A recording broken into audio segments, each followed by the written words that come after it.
안녕하세요. 반갑습니다. 부부 상담 이제 세 번째 시간이 되겠군요. 제 3장입니다. 오늘은 가족 생활 주기와 결혼에 대한 주제를 가지고 함께 나누도록 하겠습니다. 이제 봄이 왔는데 우리가 아직도 만나지 못하고 코로나 바이러스 사태는 언제 끝날지 이 감을 잡기가 어렵네요. 속히 끝나서 함께 만남의 시간 즐겁고 유익한 부부 상담의 학습 시간을 갖기를 소망하고 있습니다. 여러분들 마음도 무척 답답할 걸로 생각합니다. 하나님이 도와주시기를 바랍니다. 아, 가족 생활 주기와 결혼의 문제에 있어서 특별히 먼저 배우자를 선택하는 이론들이 있는데 결혼에 앞서서 이제 배우자를 어떻게 선택할 것인가 배우자를 선택하는 이론 몇 가지가 있습니다. 여러분들 가운데도 결혼한 분도 있고 아직 결혼하지 않은 분도 있을 줄 아는데 결혼이 그냥 사람이 좋아서 만나서 결혼하는 것이 아닌가. 물론 그럴 수 있습니다. 그런데 그것을 통계적으로 또 학문적으로 이렇게 구분을 해서 하나의 이론을 세우는 것을 보면 먼저 유유상종 이론이 있습니다. 비슷한 사람들끼리 만난다. 뭐 쉽게 얘기해서 그런 뜻이겠죠. 유유상종 이론, 동족 결혼이나 유사한 사회적 배경, 직업이 같다든가 종교가 같아서 가치관이 같기 때문에 취미가 같아서 이런 비슷한 사람끼리 만난다는 그런 이론입니다. 유유상종 이론. 이렇게 만나는 경우들이 참 많이 있다는 것을 우리가 알게 되죠. 저 같은 경우도 같은 종교, 같은 가치관, 뭐 이런 면 때문에 만났다고 말할 수 있을 것 같습니다. 종교도 중요하고 또 직업도 중요하고 또 오늘날은 뭐 다문화 가정도 많고 국제적인 사회가 되어서 외국인들과 서로 결혼하는 경우도 많아졌지만 과거의 경우에 보면 유유상종 이론이 상당한 설득력이 있지 않았나 그렇게 생각이 되었습니다. 요즘에는 이렇게 취미 동호회 같은 것을 통해서 취미가 같아서 만나는 경우도 참 많이 있습니다. 이것도 같은 환경 속에 있고 같은 가치관이고 놀이 문화가 같고 하는 이런 문제 때문에 자주 만나다 보니까 서로 가까워지고 또 친밀감이 생겨서 결혼하게 되는 그런 경우들을 우리가 이해하고 만날 수 있는 거죠.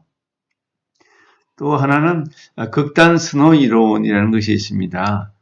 이것은 유유상종 이론하고는 조금 거리감이 있는데 서로 반대되는 것 때문에 매력이 있다는 그런 관점입니다. 나에게 없는 것, 우리 성격도 보면 서로 반대되는 성격이 만나는 경우가 참 많이 있는 것 같습니다. 외향적인 사람은 내성적인 사람을 좋아하고 또 주관적인 사람은 또 감각적인 사람에 끌리고 사고적인 사람은 감정적인 사람이 오히려 매력이 있어 보입니다. 반대되는 것에 매력이 끌린다는 그런 입장에서 세워진 이론입니다. 극단 선호. 그래서 지배적인 사람과 복종적인 사람. 지배적인 사람은 자기와 똑같이 지배적인 사람을 만나게 되면 많이 다투고 갈등하게 되겠죠. 특별히 아들러 이론에 의하면 형제 상호 간에 심리가 다른데 장남의 심리, 차남의 심리, 또 막내의 심리가 다른데 결혼할 때 장녀와 장남이 만나면 서로가 지시하고 명령하기 때문에 동생들에 대해서 그렇게 오랫동안 훈련이 돼 있어서 둘이 많이 다툴 수 있다. 뭐 그런 관점에서 보기도 합니다. 물론 반드시라고 말하기는 어렵지만 그래서 오히려 장남과 막내, 장녀와 차남 이런 쪽으로 만나면 갈등이 더 적을 수도 있지 않나 이런 차원에서 보기도 하죠. 그 다음에 보살피는 사람과 보살핌이 필요한 사람. 그렇습니다. 사람 마음속에는 저 사람은 꼭 내가 있어야 되겠다. 내가 보살펴 줘야 되겠다. 그런 마음을 갖는 사람들이 있습니다. 자신에게 없는 것을 채우려는 욕구. 이것이 인간의 심리 속에 숨어 있는 것이죠.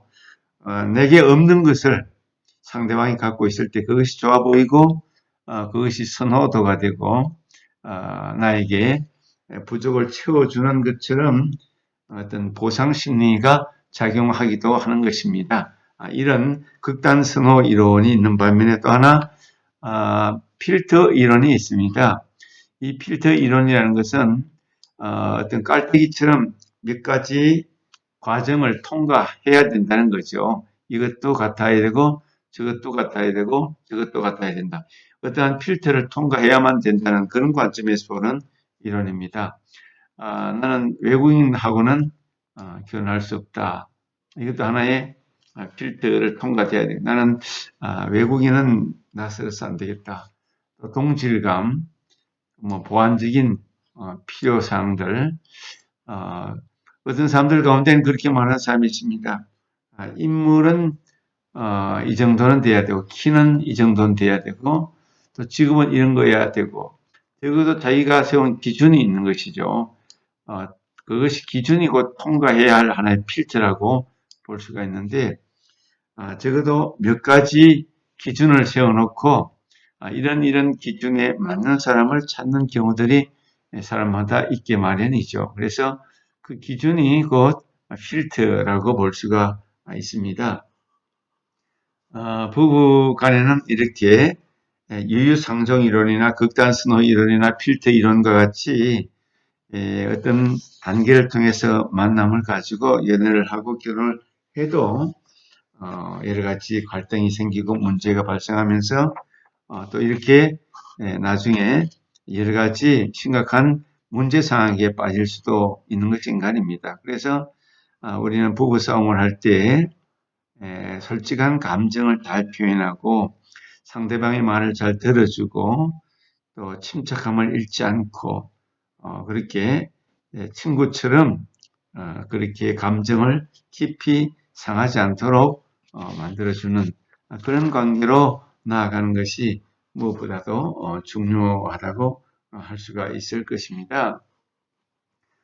특별히 부부관계 속에는 여러 가지 상담에 있어서 특별히 부부 상담에 있어서 여러 가지 도구를 많이 사용할 수 있지만 문장 완성하는 그런 문장 완성하게 하는 그런 도구도 있을 수가 있습니다. 나중에 여러분들이 만나면 이런 자료들을 드리도록 하겠습니다.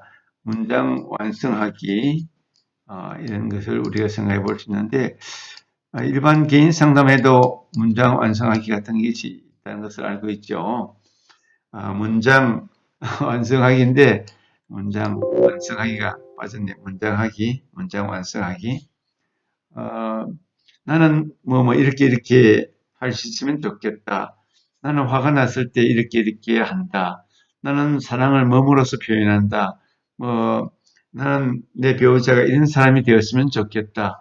이런 여러 가지 문장을 비워놓고 채우기를 원하는 거죠. 그렇게 되면 내담자 부부 간의 배우자 사이에서 어떤 욕구가 있고 어떤 소망이 있고 어떤 바람이 있고 어떤 불충분한 것이 있다는 것을 심리적으로 찾아내는 그런 문장 완성하기 같은 것이 필요할 때가 있습니다. 어떤 배우자는 이렇게 결혼이라는 과정을 통과해서 한 과정을 만들고 서로 부부가 되는 거죠. 부부가 이제 가족이 되어서 생활 과정상 생활 주기가 이제 있습니다. 생활 주기를 겪어 나가게 되는데 생활 주기에 있어서 특별히 단계 이론이 있고 가속이 이론이 있습니다. 단계 이론이라는 것은 개인이나 부부나 가족이 아주 긴 시간을 통해서 발달 과정을 통해서 하나의 발달 과정을 통해서 쭉 설명할 수 있는 그런 과정을 말하는 것입니다. 단계별로 쭉 장시간의 가족의 발달 과정을 통해서 설명할 수 있는 그런 이론이죠. 주로 프로이드의 관점, 에릭슨의 관점, 피아제의 관점이 이런 차원에 속한다고 보는 이론들입니다.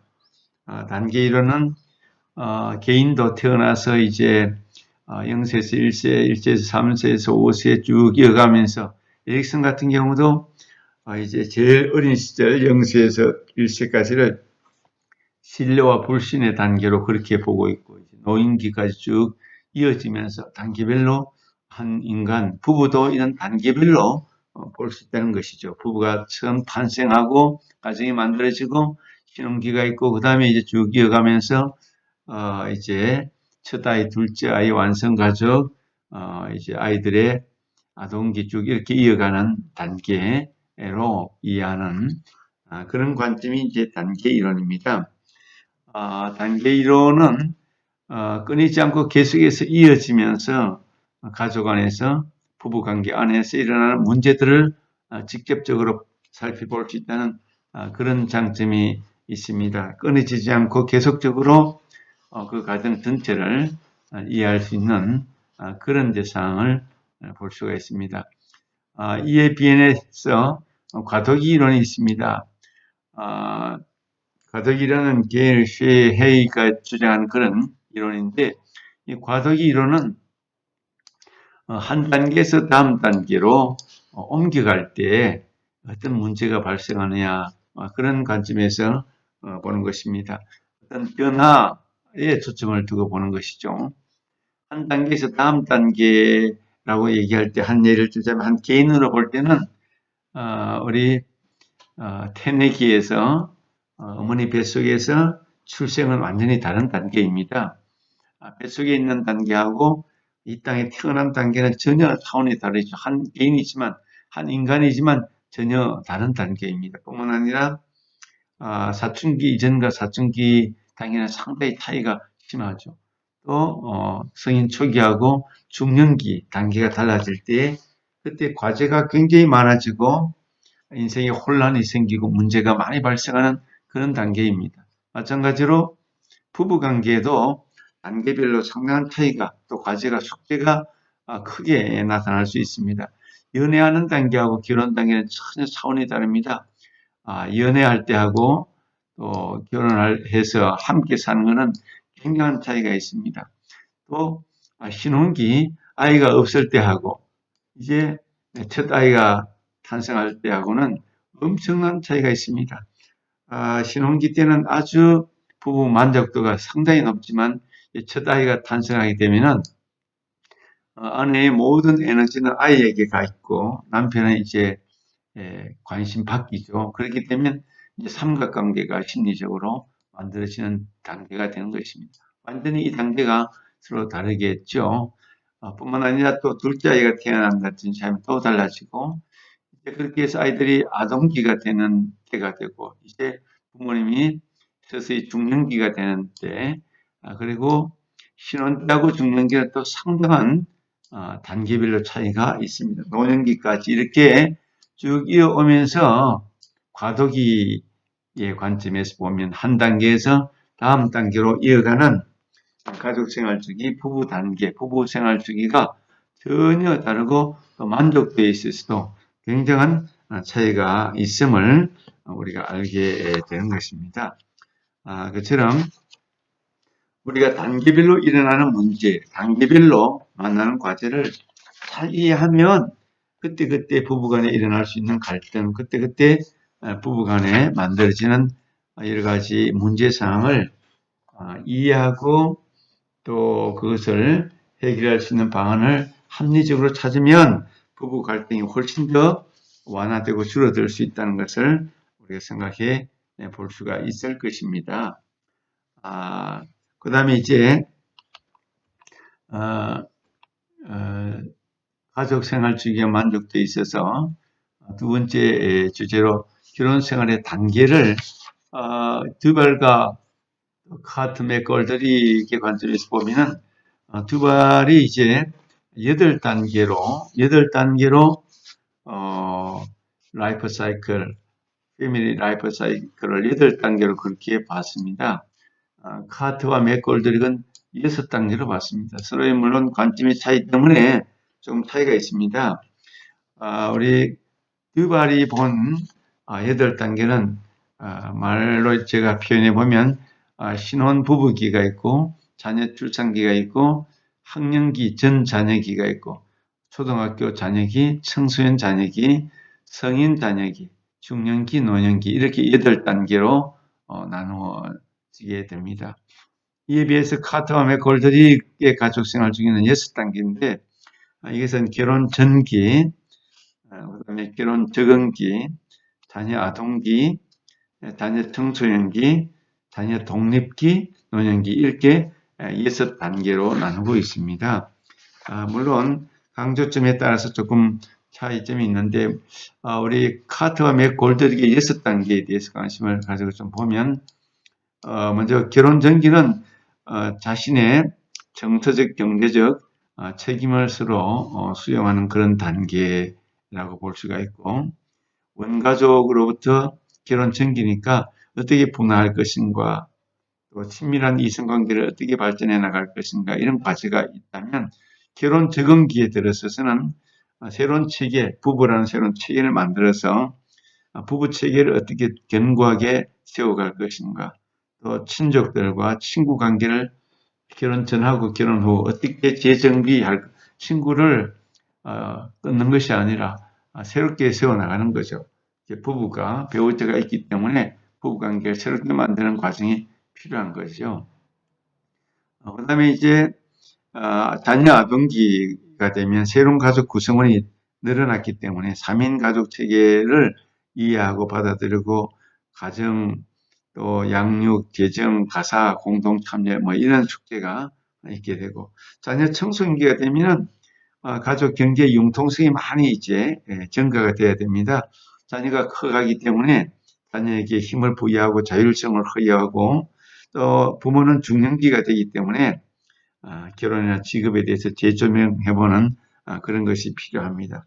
그다음에 자녀 독립기 가족 구성원의 증감을 받아들여야 됩니다. 자녀들이 집을 나가기 때문에 부부 두 사람만 빈둥주의 기간이 되는 거죠. 그래서 이제 부부 두 사람이 새롭게 가족 구성원을 형성하고 역할 조정을 또 새롭게 해야 되고 그 다음에 이제 노년기 역할 변화를 수용하고 신체의 쇠퇴에 대해서 대처하고 죽음을 준비하는 그런 단계가 카트와 맥골드릭이 주장하는 그런 6단계 두 발에 대해서도 나중에 구체적으로 좀 살펴볼 기회가 있다면 살펴볼 수 있기를 바랍니다.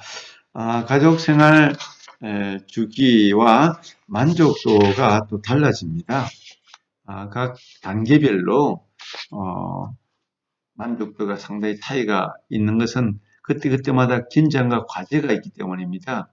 신혼 때는 신혼의 과정이 긴장이 있지만 또 자녀가 없기 때문에 만족도가 더 높을 수가 있지만 자녀가 생기고 과제가 더 많아지면서 가족 안에 스트레스가 늘 이렇게 생깁니다. 그래서 결혼 생활에 항상 긴장과 과제는 존재한다고 인정을 해야 됩니다.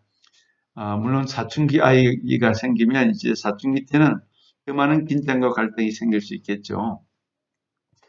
이렇게 결혼에 대한 만족은 부부가 아이를 가지기 전에 가장 높다. 이렇게 통계적으로 나와 있습니다. 아이를 가지기 전에 신혼 때의 만족도가 제일 높다. 이건 상식적으로 생각해도 그렇게 될 수 있을 것입니다. 여러 가지 과제가 적다고 볼 수 있겠죠. 두 사람만의 시간, 두 사람만의 관계, 두 사람만의 과제만 해결하면 되기 때문에 이때는 아직까지 결혼 만족도가 높은 단계입니다. 그리고 남편의 입장에서 보면 자녀가 청소년기에 이르렀을 때에 또 아내의 입장에서 보면 아이가 집을 떠난 후 또 은퇴 전에 결혼 만족도가 가장 낮다 그렇게 나타나고 있습니다.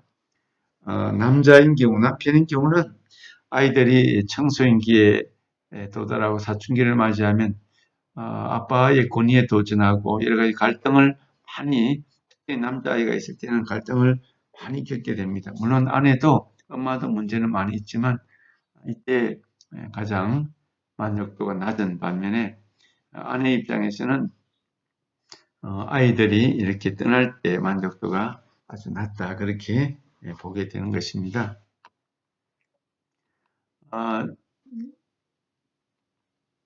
이제 도표가 있습니다. 도표가 있는데 행복한 부부와 불행한 부부의 기혼 만족도를 보면 처음에 자녀가 없을 때 신혼 때 가장 이렇게 높은 단계에 올라서 있다가 계속해서 낮아집니다. 불행한 부부도 만족도가 낮아지고 행복한 부부에서도 만족도가 낮아지고 있습니다.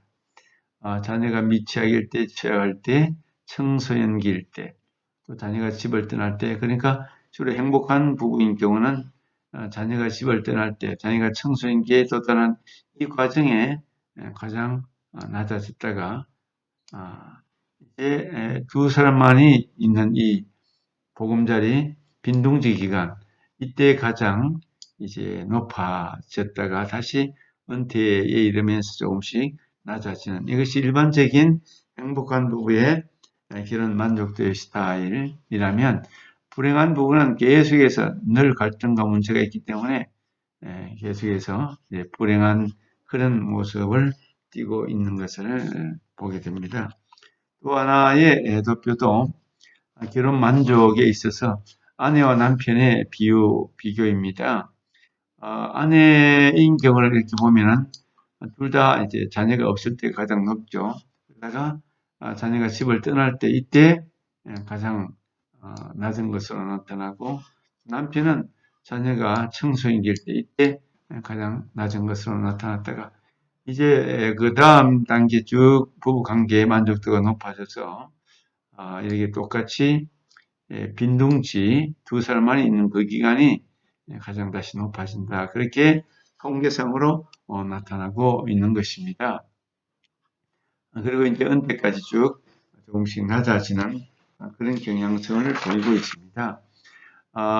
이혼이라는 문제가 오늘날 큰 가정의 숙제고 문제고 사회적인 문제가 되고 또 부부관계도 발전되지 못하고 관계가 성장하지 못하면 갈등에 부정적인 사항이 노출되고 오래될 때에 이혼의 문제가 등장하게 되는데 이혼은 가족들 전체의 심리적 안정에 아주 부정적인 영향을 많이 미치게 되고 가족 구성은 모두가 이 변화에 새롭게 적응하는데 엄청난 충격을 받고 어렵습니다. 그래서 부부 내담자를 만났을 때 부부 상담자는 그야말로 양쪽의 어떤 문제들을 균형을 가지고 잘 접근해서 의사소통의 문제인지 힘의 문제인지 구조적인 문제인지 여러 가지를 잘 파악하면서 접근하고 관계를 개선시키는데 노력할 수 있으면 참으로 좋을 수가 있을 것입니다. 결혼 생활의 만족도가 이런 이제 차이가 있는데 일반적으로 갈등을 겪을 때 특별히 자녀가 청소년기일 때 이때 가정이 무너지는 경우도 참 많이 있습니다. 그래서 우리는 전체적인 인생의 전 단계를 보면서 자녀가 떠나게 되고 두 사람이 있을 때 더 좋아진다는 더 이후의 시간이 더 좋아질 수 있다는 그런 어떤 소망의 시간이 있다는 것을 부부 내담자들에게 가르쳐 줄 필요가 있습니다. 책임이 인생의 주기에 있어서 부부의 단계에 있어서 최고 어려운 숙제라는 것을 깨닫게 해줄 필요가 있습니다. 그러면 이 과제, 그 당시의 과제를 잘 깨달아서 넘어가고 이해하면 다음에는 더 좋은 관계도 올 수 있다는 것을 가르치고 이해시키는 것이 필요하다고 볼 수 있는 거죠. 자, 우리 첫 번째 타임을 일단 여기까지 하고 잠시 쉬는 시간을 갖도록 하시겠습니다.